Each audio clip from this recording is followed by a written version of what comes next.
Guyana के राष्ट्रपति doctor Mohammad Irfan Ali जी,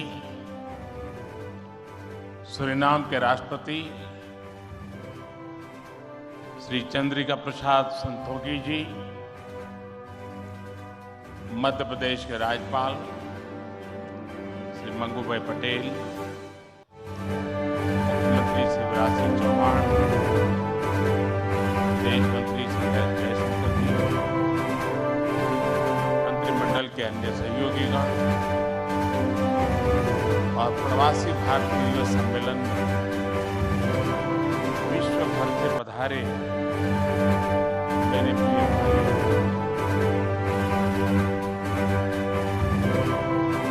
आप सभी को 2023 की मंगल कामनाएं।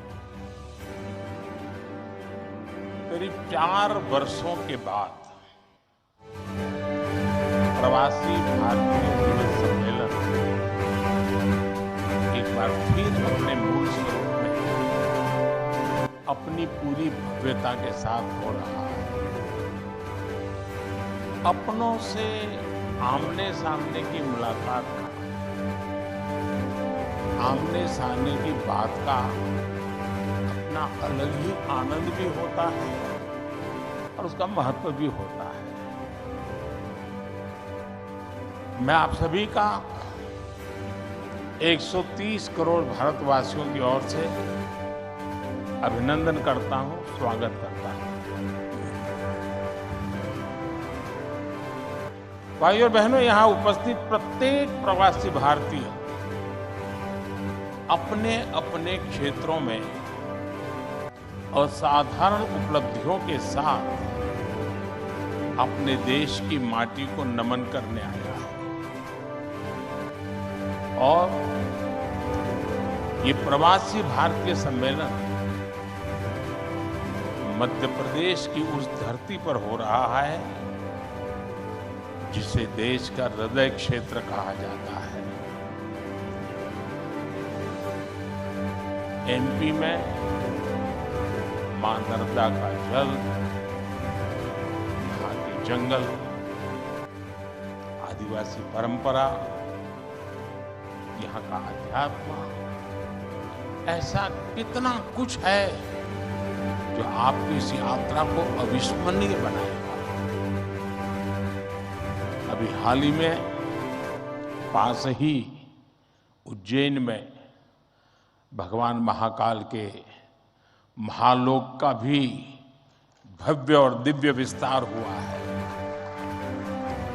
मैं आशा करता हूं आप सब वहां जाकर भगवान महाकाल का आशीर्वाद भी लेंगे और उस अद्भुत अनुभव का हिस्सा भी बनेंगे। साथियों, वैसे हम सभी अभी जिस शहर में हैं वो भी अपने आप में अद्भुत है।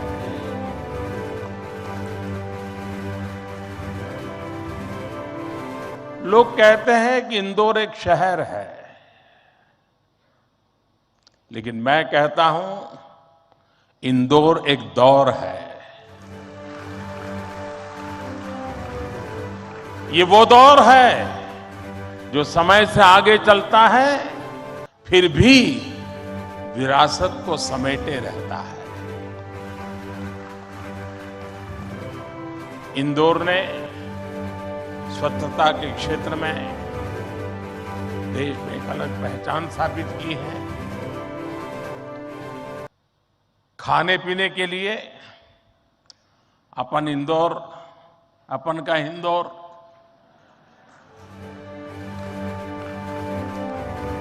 अपन का इंदौर देश ही नहीं पूरी दुनिया में लाजवाब है।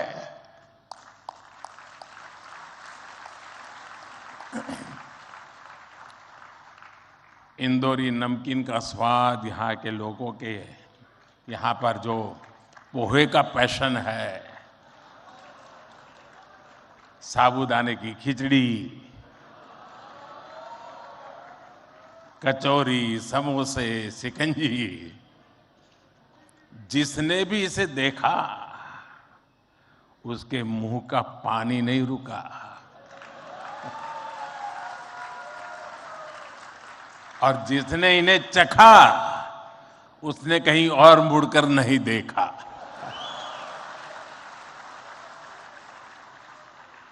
इसी तरह 56 दुकान तो प्रसिद्ध है ही, सराफा भी महत्वपूर्ण है।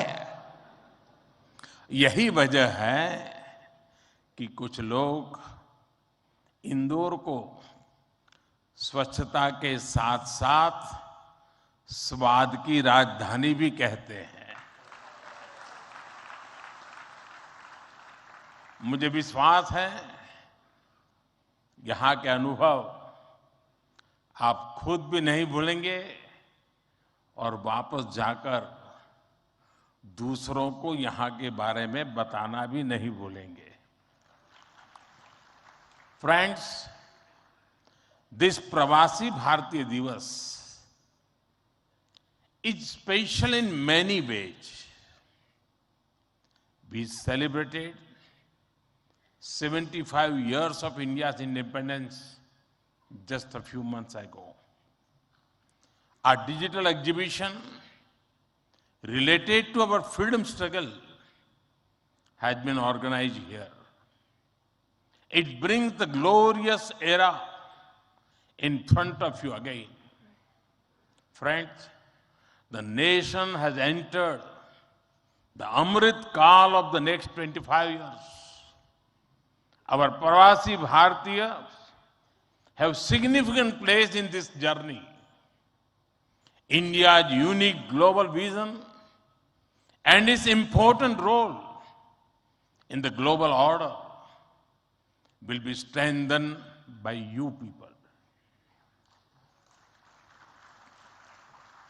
साथियों, हमारे यहां कहा जाता है स्वदेशो भुवनत्रयम्, अर्थात हमारे लिए पूरा संसार ही हमारा स्वदेश है। मनुष्य मात्र ही हमारा बंधु बांधव है। इसी वैचारिक बुनियाद पर हमारे पूर्वजों ने भारत के सांस्कृतिक विस्तार को आकार दिया था। हम दुनिया के अलग अलग कोनों में गए, हमने सभ्यताओं के समागम की अनंत संभावनाओं को समझा। हमने सदियों पहले वैश्विक व्यापार की असाधारण परंपरा शुरू की थी। हम असीम लगने वाले समंदरों के पार गए।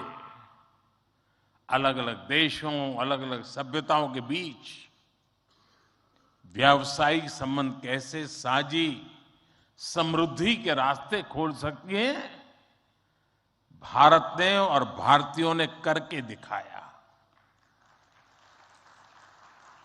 आज अपने करोड़ों प्रवासी भारतीयों को जब हम ग्लोबल मैप पर देखते हैं तो कई तस्वीरें एक साथ उभरती हैं। दुनिया के इतने अलग अलग देशों में जब भारत के लोग एक कॉमन फैक्टर की तरह दिखते हैं तो वसुधैव कुटुंबकम की भावना उसके साक्षात दर्शन होते हैं। दुनिया के किसी एक देश में जब भारत के अलग अलग प्रांतों, अलग अलग क्षेत्रों के लोग मिलते हैं तो एक भारत श्रेष्ठ भारत का सुखद एहसास भी होता है। दुनिया के अलग अलग देशों में जब सबसे शांतिप्रिय, लोकतांत्रिक और अनुशासित नागरिकों की चर्चा होती है तो मदर ऑफ डेमोक्रेसी होने का भारतीय गौरव अनेक गुना बढ़ जाता है। और जब हमारे इन प्रवासी भारतीयों के योगदान का विश्व आकलन करता है तो उसे सशक्त और समर्थ भारत इसकी आवाज सुनाई देती है। इसलिए ही तो मैं आप सभी को, सभी प्रवासी भारतीयों को विदेशी धरती पर भारत का राष्ट्रदूत, ब्रांड एम्बेसडर कहता हूं। सरकारी व्यवस्था में राजदूत होते हैं, भारत की महान विरासत में आप राष्ट्रदूत होते हैं। Friends, your role as India's brand ambassador is diverse. You are brand ambassadors of Make in India. You are brand ambassadors of yoga and Ayurveda. You are also brand ambassadors of India's cottage industries and handicrafts. At the same time, you are also brand ambassadors of India's millets. You would already know that 2023 has been declared by the United Nations as the International Year of Millets. I appeal to you to take some millets products with you while returning.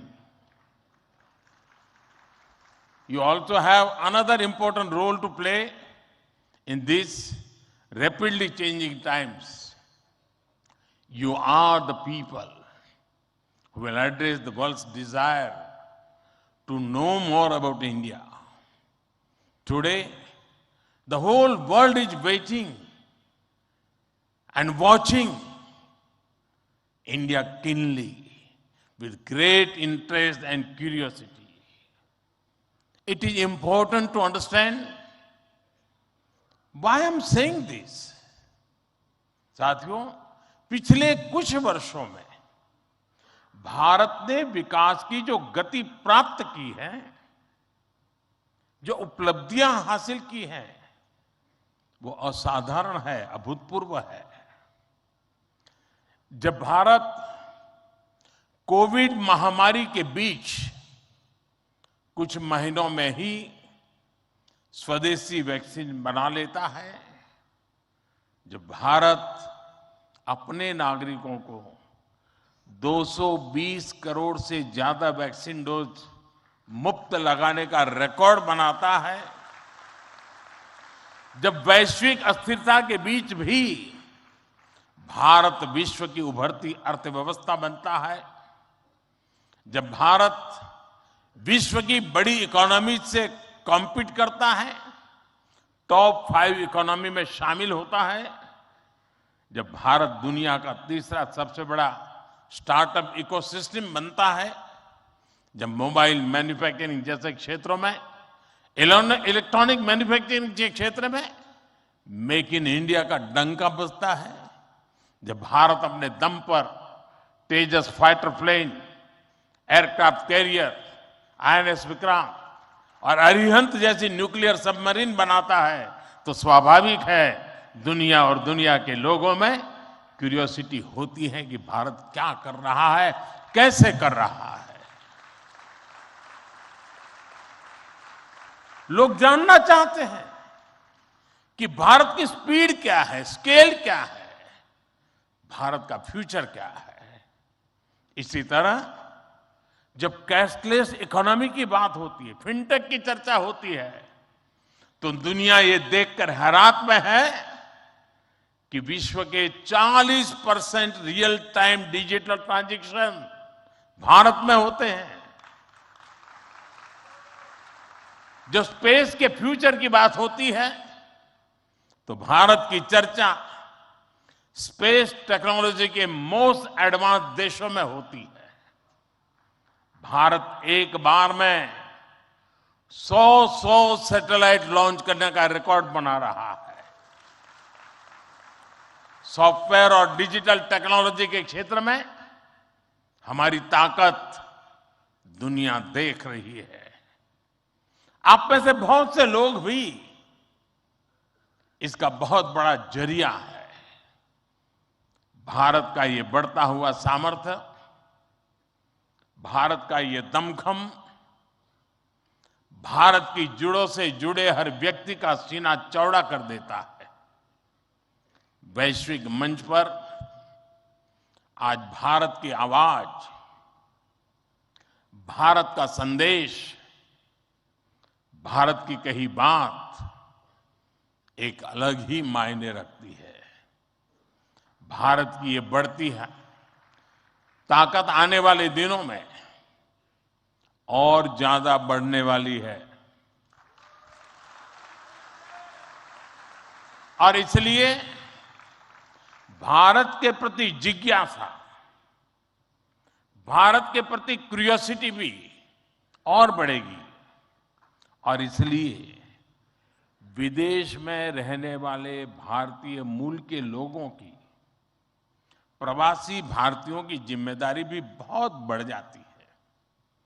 आपके पास आज भारत के बारे में जितनी व्यापक जानकारी होगी, उतना ही आप दूसरों को भारत के बढ़ते सामर्थ्य के बारे में बता पाएंगे और तथ्यों के आधार पर बता पाएंगे। मेरा आग्रह है कि आपके पास कल्चरल और स्पिरिचुअल जानकारी के साथ साथ भारत की प्रगति की अपडेटेड इंफॉर्मेशन होनी चाहिए। साथियों, आप सबको ये भी पता है, इस वर्ष भारत दुनिया के G20 समूहों की अध्यक्षता भी कर रहा है। भारत इस जिम्मेदारी को एक बड़े अवसर के रूप में देख रहा है। हमारे लिए ये दुनिया को भारत के बारे में बताने का अवसर है। ये दुनिया के लिए भारत के अनुभवों से सीखने का, पुराने अनुभवों से सस्टेनेबल फ्यूचर की दिशा तय करने का अवसर है। हमें G20 केवल एक डिप्लोमेटिक इवेंट नहीं, बल्कि जन भागीदारी का एक ऐतिहासिक आयोजन बनाना है। इस दौरान विश्व के विभिन्न देश भारत के जन जन के मन में अतिथि देवो भव की भावना का दर्शन करेंगे।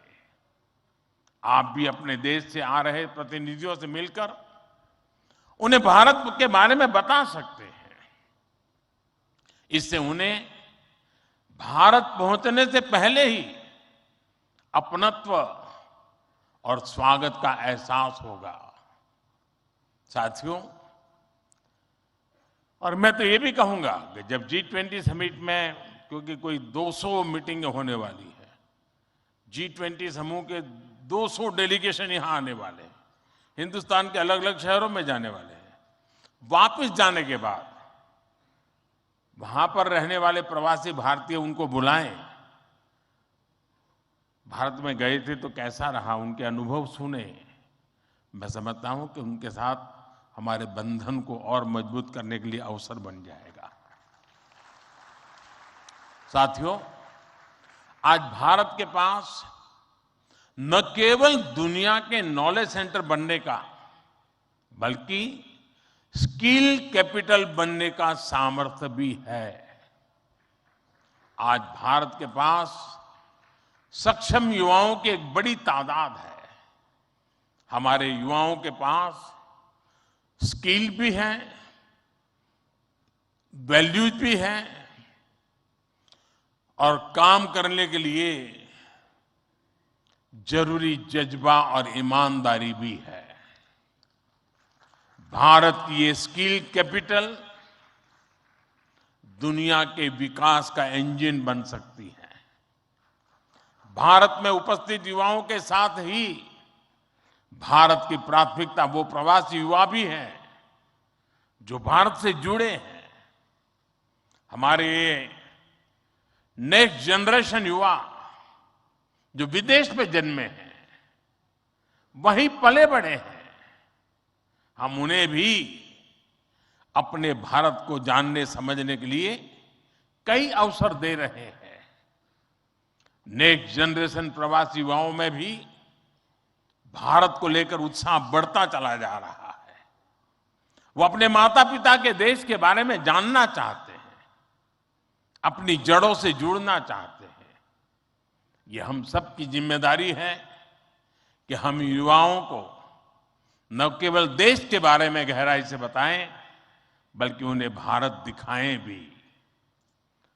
पारंपरिक बोध और आधुनिक नजर के साथ ये युवा फ्यूचर वर्ल्ड को भारत के बारे में कहीं ज्यादा प्रभावी ढंग से बता पाएंगे।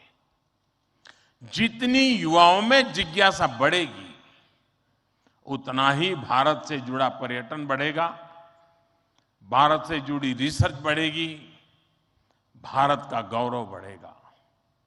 ये युवा भारत के विभिन्न पर्वों के दौरान, प्रसिद्ध मेलों के दौरान आ सकते हैं या फिर बुद्ध सर्किट, रामायण सर्किट का लाभ उठा सकते हैं।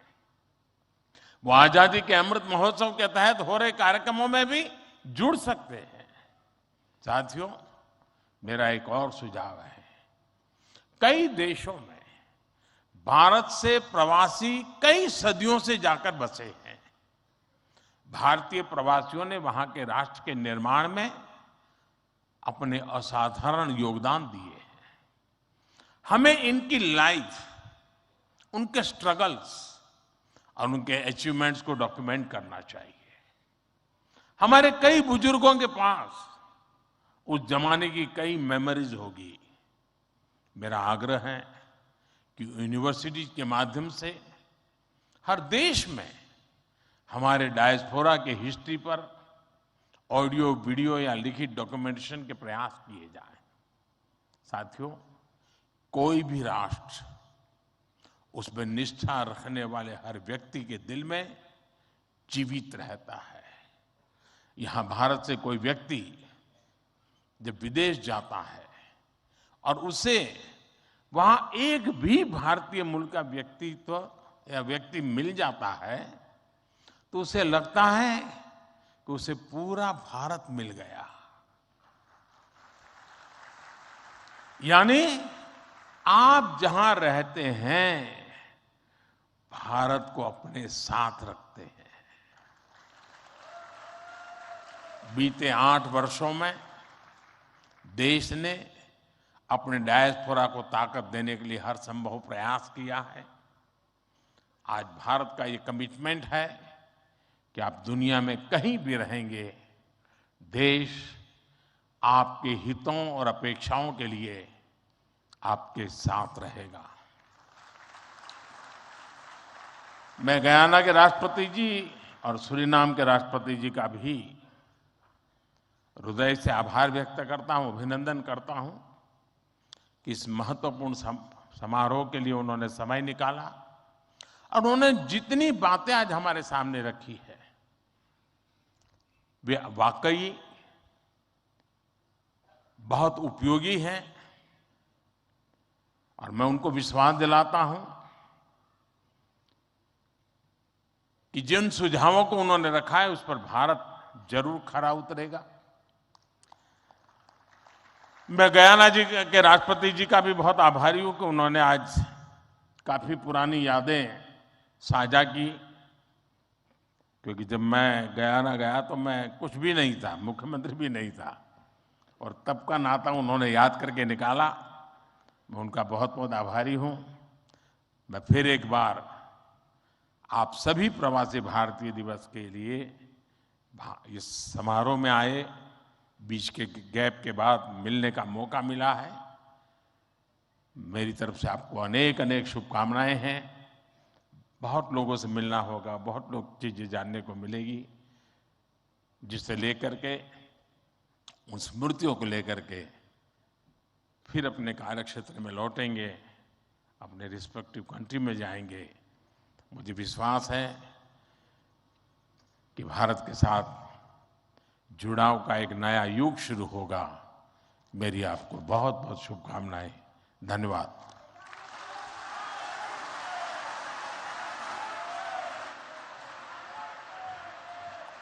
कोटि कोटि धन्यवाद माननीय प्रधानमंत्री जी, आपके अपनेपन से भरे हुए संबोधन के लिए। आपके राष्ट्रीय स्वाभिमान के स्वर सभी को एक नई ऊर्जा से भर